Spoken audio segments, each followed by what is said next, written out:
우리나라 옛 속담에 뿌리 깊은 나무가 가뭄을 안 탄다는 말이 있습니다.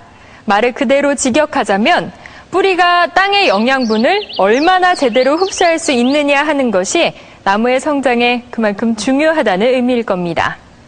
같은 토양, 같은 햇볕을 받고 자라도 어떤 것은 아름드리 나무로 자라고 어떤 것은 제대로 자라지 못하는 차이는 바로 영양분의 흡수 능력 차이에서 비롯된 것입니다. 우리는 여러 연구들을 통해서 인삼이 건강에 좋은 여러 가지 성분을 갖고 있다는 사실을 알았습니다. 그런데 더욱 중요한 사실들이 속속 밝혀지고 있습니다. 바로 건강 효능이 입증된 몇몇 성분들의 경우 사람에 따라 흡수하는 능력에 차이가 있다는 것입니다. 그렇다면 이런 차이는 왜 생기는 것일까요?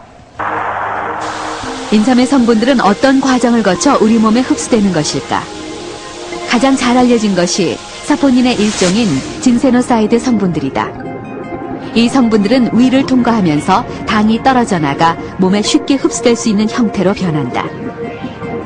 이때 흡수되지 못한 성분들은 장에서 장내 세균들에 의해 다시 컴파운드 K 등의 사포닌 대사물질로 바뀐다. 그리고 간에 저장됐다가 다시 온몸을 돌면서 효능을 발휘하게 되는 것이다. 인삼 사포닌의 좋은 성분들을 똑같이 몸에 흡수할 수 있는 것일까?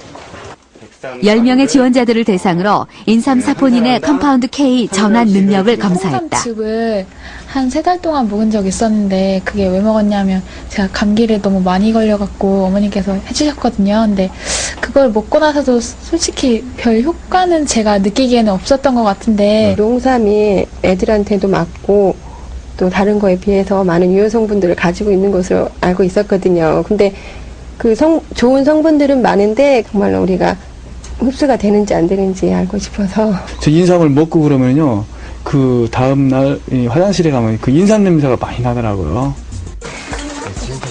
10명의 실험 참가자들이 검사 하루 전 각각 3g의 백삼가루를 먹고 다음날 아침 변을 채취하여 실험을 의뢰했다.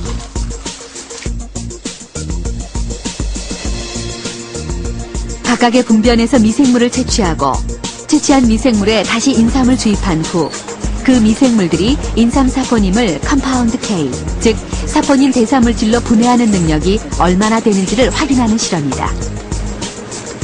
10명의 실험 참가자들 중 3명은 높은 정도의 분해 능력을 보였고 5명은 중간 정도, 2명은 거의 분해 능력이 없는 것으로 나타났다. 그렇다면 인삼 사포닌 대사물질인 컴파운드 K는 어떤 효능을 지니고 있을까?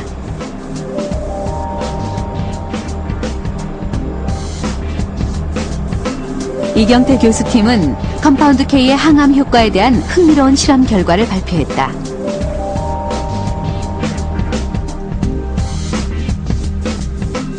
인삼에서 추출한 사포닌 대사물질 컴파운드 K를 백혈병 세포에 주입한 후 시관 경과에 따른 암세포의 변화를 관찰했다.